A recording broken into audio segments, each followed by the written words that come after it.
Welcome back to another new video in ST bio life with life science. দেখো, যে কোনো competitive পরীক্ষায় দেখা যায় 10 লাখ, 15 লাখ, 20 লাখ পরীক্ষার্থী ফর্ম ফিল আপ করে, কিন্তু পরীক্ষাটা ক্র্যাক করতে পারে 1%, 2% ছেলে মেয়ে। কেন ক্র্যাক করতে পারে এই 1%, 2%? বেশি ক্র্যাক করতে পারে না। তার কারণ হচ্ছে বেশিরভাগ ছেলে মেয়ে পড়াশোনাটা শুরু করে যখন নোটিফিকেশান আসুক, ফর্ম ফিল আপ করবো, তারপরে বই কিনবো, তারপর পড়াশোনা করব।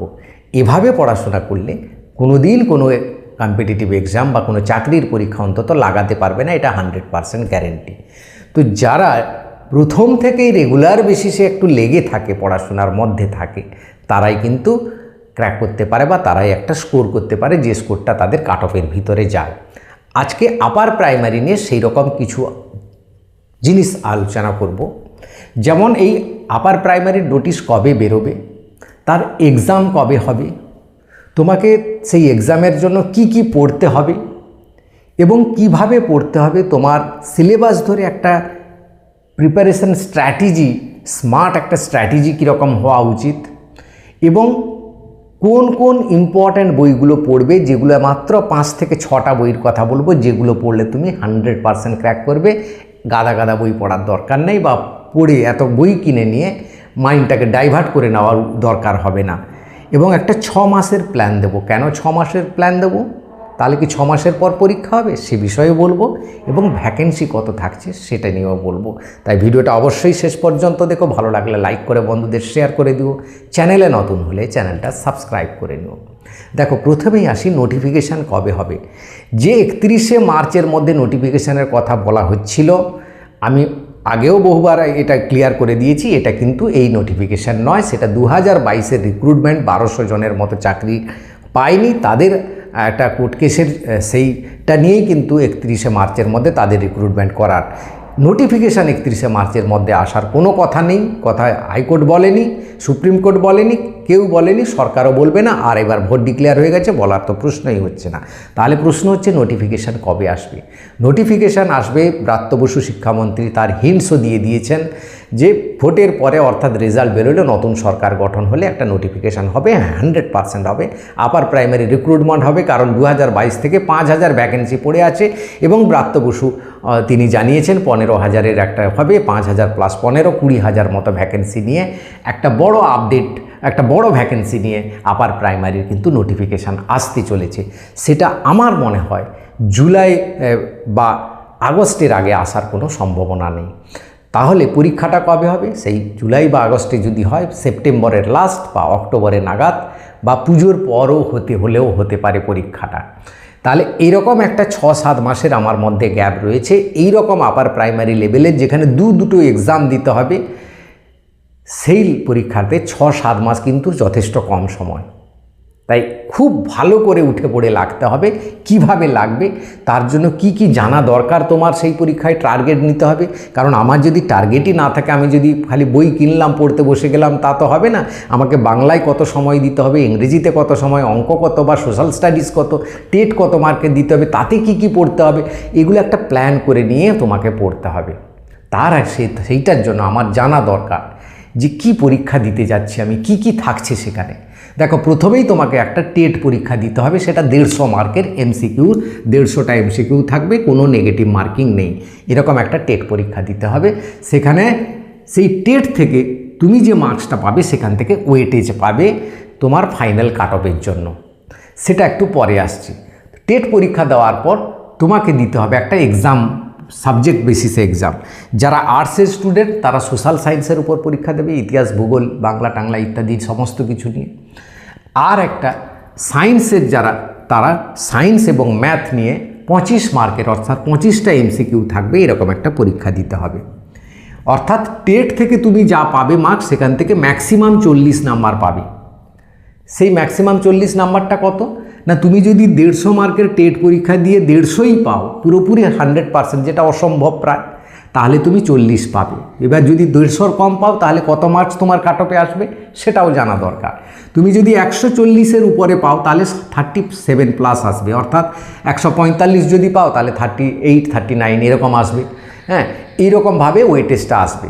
এবার তুমি 150 মার্কের টেট পরীক্ষায় তুমি যদি 125 থেকে 139 পাও, তাহলে 33+ তোমার এই ওয়েটেজে আসবে, টোটাল কাট অফের সঙ্গে যোগ হবে। এবং 115 থেকে 124 বা 25 পাও, তাহলে 30+ মতো মার্কস, মানে 30, 31, 32, 33 এরকম যোগ হবে। 100 থেকে 114 যদি পাও, 26+ মার্কস তোমার ওয়েটেজে যোগ হবে। 90 হচ্ছে পাস মার্ক, অর্থাৎ তুমি কোয়ালিফাই করলে। 90-এর নিচে পেলে কোয়ালিফাই করতে পারবে না। এবার এই যে 40 মার্ক এলো, কেউ এখানে 40 পাবে, কেউ একে 37 পাবে, কেউ 33 পাবে, কেউ 26 পাবে। এই মার্কসটা কত তোমার ওয়েটেজ আসছে, এটা কিন্তু সবচেয়ে বড় ফ্যাক্টর হয়ে দাঁড়াবে তুমি এক্সামটা ক্র্যাক করতে পারবে না কিনা, বা কাট অফের মধ্যে আসতে পারবে কিনা। তাহলে এইটা হচ্ছে তোমার পুরোপুরি হাতে রয়েছে, যেটা তুমি প্র্যাকটিস করে ম্যাক্সিমাম স্কোর করতে পারো, অন্তত 140 বা 125 থেকে প্লাস রাখতে পারো। এই দুটো কাট অফ, এই দুটো ওয়েটেজের মধ্যে তোমাকে রাখতে হবে, তবেই তুমি পারবে। তাহলে 30 পেলে হবে? হ্যাঁ হবে। কাদের ক্ষেত্রে হবে? যারা বিভিন্ন ক্যাটাগরিতে আছে, SC, ST, PWD বা ফিজিক্যালি হ্যান্ডিক্যাপ বা EWS, তাদের ক্ষেত্রে এই নাম্বারটা পেলে হবে। তুমি যদি জেনারেল ক্যাটাগরি হও, তাহলে কিন্তু 37, 33 এরকম ওয়েটেজটা তোমার কাট অফের সঙ্গে যোগ হতে হবে, তোমার কাট অফ ওয়েটেজের সাথে যোগ হতে হবে, নাহলে কিন্তু তুমি পারবে না। তাই এই জায়গাটা কিন্তু তোমাকে সবচেয়ে বেশি করে ফোকাস করতে হবে। তার জন্য কি কি বই পড়তে হবে সেটাতে একটু পরে আসছি। এইবার এই যে ওয়েটেজটা এলো, এটা তো 40 পাবে না, তুমি ধরো পেলে 30 কি 33, সেই নাম্বারটা যোগ হয়ে তোমার এখান থেকে 40, আর এক্সাম বললাম যেটা, সেটা হচ্ছে 25। একাডেমিকে 10 পাবে, সেটা কারা? যারা ফার্স্ট ডিভিশন পেয়েছে। কোথায়? গ্র্যাজুয়েশনে ফার্স্ট ক্লাস পেয়েছে যারা গ্র্যাজুয়েশনে, বা যারা DLED আছে, যারা HSE ফার্স্ট ক্লাস পেয়েছে, তারা 10-এ 10 পাবে। যারা সেকেন্ড ডিভিশন পেয়েছে 8 পাবে, যারা থার্ড ডিভিশন পেয়েছে অর্থাৎ 50%-এর নিচে যারা পেয়েছে তারা 6 পাবে। এইখানে ও তোমার হাতে নেই, তুমি যা নাম্বার পেয়েছো সেটা তুমি পেয়ে গেছো। ইন্টারভিউতে কিন্তু 15 মার্কস প্লাস টিচিং ডেমোতে 5 মার্ক, এইটা দুটো মিলে কিন্তু 20 মার্ক রয়েছে। এটাও একটা ভালো জায়গা রয়েছে বেশি মার্কস তোলার, কিন্তু আমি এখন এটাকে ফোকাস করতে একদমই বলবো না, এখানে 0 ফোকাস রাখো। বরং এখন তুমি এই থিওরি পোর্শনে জোর দিতে হবে। ইন্টারভিউর যা রয়েছে সেটা বাকি 1 মাস যে থাকবে, 1-1.5 মাস যথেষ্ট থাকবে। টিচিং এক্সপিরিয়েন্সের জন্য 5 নাম্বার রয়েছে, যেটা তোমার হাতে নেই। এখানে তুমি 5 নাম্বার পিছিয়ে যাচ্ছ। তবে সেটা কত সংখ্যা? না, সংখ্যাটা কিন্তু খুবই অল্প। যারা প্যারা টিচার রয়েছে তারা পাবে, যারা ডেপুটেশনে আপার প্রাইমারিতে কাজ করেছে তারা পাবে, যারা ডেপুটেশনে 9-10-এর কোনো ভ্যাকেন্সিতে কাজ করেছে, অর্থাৎ 9, 10, 11, 12-এর কোনো শিক্ষক B.Ed করতে গেছে, হায়ার এডুকেশন করতে গেছে, সেখানে সে গিয়ে ডেপুটেশন করেছে, সে কিন্তু নাম্বারটা যোগ হবে না, এটা ক্লিয়ার করে নাও। তাই আপার প্রাইমারিতে এক্সপিরিয়েন্সের নাম্বার কিন্তু খুব অল্পজন পাবে, কারণ আপার প্রাইমারিতে যারা এর আগে পরীক্ষা দিয়েছিল তারা কয়েকজন, খুব একটা হাতে গোনা কয়েকজন পরীক্ষা দেবে, সবাই কিন্তু দেবে না, কারণ যারা একটু দূরে দূরে আছে ট্রান্সফারের জন্য হয়তো পরীক্ষা দেবে, নালে দেবে না। তাহলে এবং প্যারা টিচারও সংখ্যাটা খুবই অল্প পরিমাণ রয়েছে, কারণ বিগত 16-17 বছর ধরে প্যারা টিচার নিযুক্ত হয়নি। বেশিরভাগ প্যারা টিচাররা কিন্তু তারা কিন্তু মানে কি তাদের বয়স পেরিয়ে গেছে। তো বয়স সেই 40 রয়েছে, বয়সের সীমাটা 40 জেনারেলদের জন্য। SC OBCদের জন্য 3 বছর ছাড়, SC ST ফিজিক্যালি হ্যান্ডিক্যাপদের জন্য 5 বছর ছাড়, অর্থাৎ 45 বছর পর্যন্ত।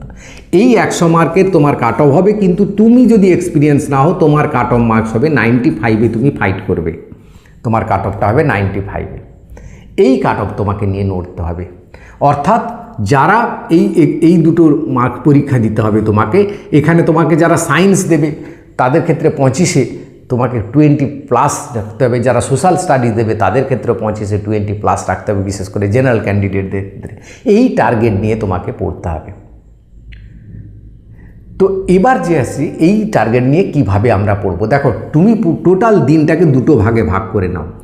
একটা বড় সময় দাও টেটের জন্য, সেটা 3 থেকে 4 ঘন্টা, এবং সাবজেক্টে দাও 2 ঘন্টা মতো। এই 4-2-6 ঘন্টা তুমি এখন আপাতত যদি পড়ো, আজ থেকেই যদি কাজে লাগাও, তাহলে তুমি 100% লাগাবে, কেউ তোমাকে হারাতে পারবে না। কিন্তু এই লাগাটা ট্যানাসিটি দরকার, অর্থাৎ লেগে থাকতে হবে। এই যেদিন ইচ্ছে হলো পড়তে বসলাম, যেদিন ইচ্ছে হলো না বন্ধ করে দিলাম, সেটা কিন্তু হবে না। তো এর জন্য কি কি বইগুলো পড়বো সেটাই এবার আসি আমরা।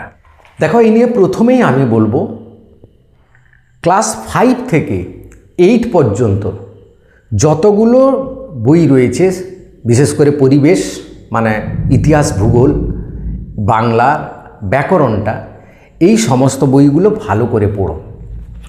এই বইগুলো থেকে কিন্তু তোমার কোশ্চেন আসবে, 30% কোশ্চেন আসবে টেটের ক্ষেত্রে, 30% কোশ্চেন আসবে এখানে। 100টার মধ্যে 30টা কোশ্চেন এখান থেকেই পেয়ে যাবে, একদম টেক্সট বই ধরে।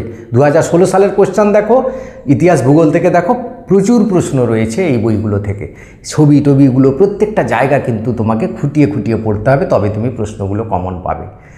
এবং যারা সায়েন্স দেবে অর্থাৎ ম্যাথ এবং সায়েন্স, তাদের ক্ষেত্রে 9-10 পর্যন্ত বইগুলো পড়তে হবে যদি, কারণ 9 কনসেপ্ট ক্লিয়ার হবে না, 9-10 পর্যন্ত না পড়লে ডেপথ থাকবে না, তুমি প্রশ্নের উত্তর করতে পারবে না। তাই আপার প্রাইমারির জন্য সায়েন্স যারা দেবে 9-10 পর্যন্ত পড়বে, এবং তারাও অবশ্যই টেটের জন্য 5 থেকে 6, বিশেষ করে 6 থেকে তুমি 8 পর্যন্ত ইতিহাস, ভূগোল, ব্যাকরণ, বাংলা ব্যাকরণ, এই জিনিসগুলো কিন্তু তোমাকে অবশ্যই পড়তে হবে। এবার আসি আমরা কয়েকটা বইয়ের কথা, স্পেশাল বইয়ের কথা, যে বইগুলো তোমাকে প্র্যাকটিস করতে হবে, প্র্যাকটিস সেট প্লাস বিষয় নিয়ে, থিওরি নিয়ে যেগুলো আলোচনা করা হয়েছে। যেমন প্রথমে বলবো শিশু মনস্তত্ত্ব শিক্ষা বিজ্ঞান বলে একটা বই রয়েছে, WBC SSC টেট প্রাইমারি, আপার প্রাইমারির জন্য, রীতা পাবলিকেশনের বইটা। এটা বিষয়বস্তু দেওয়া আছে, MCQ দেওয়া আছে, প্র্যাকটিস শেষ দেওয়া আছে। এর লেখক হচ্ছে ডক্টর দেবাশিস পাল। এই বইটা যেটা দেখতে পাচ্ছ, এটা অবশ্যই তোমাকে কিনতে হবে। এবং যেটা বললাম 6 থেকে 8 পর্যন্ত ব্যাকরণ বই, ভূগোল বই, ইতিহাস বই, পরিবেশ বা বিজ্ঞান বইটা তোমাকে অবশ্যই পড়তে হবে টেটের জন্য। এবার দেখো 2 নম্বর বই, ভেরি ভেরি ইম্পর্ট্যান্ট, এই বইটা অবশ্যই রাখতে হবে। Upper primary TET, social science, social studies এবং সায়েন্স দুটোর জন্যই রয়েছে, কিন্তু সোশ্যাল সায়েন্সের জন্যও রয়েছে, সায়েন্সের জন্য রয়েছে। মণ্ডল প্রকাশনীর এই বইটা কার্তিক চন্দ্র মণ্ডলের লেখা। এখানে প্রিভিয়াস ইয়ার কোশ্চেন পেপার রয়েছে, বাংলা, ইংরেজি, ইতিহাস, পলিটি, জিওগ্রাফি, পিডাগগি, সমস্ত সাবজেক্টের পিডাগগিও রয়েছে, সমস্ত কিছু রয়েছে। সি টেটের জন্য এবং WB টেটের জন্য এই বইটা দারুণ দারুণ বই, খুব ভালো প্র্যাকটিস সেট বলতে পারো।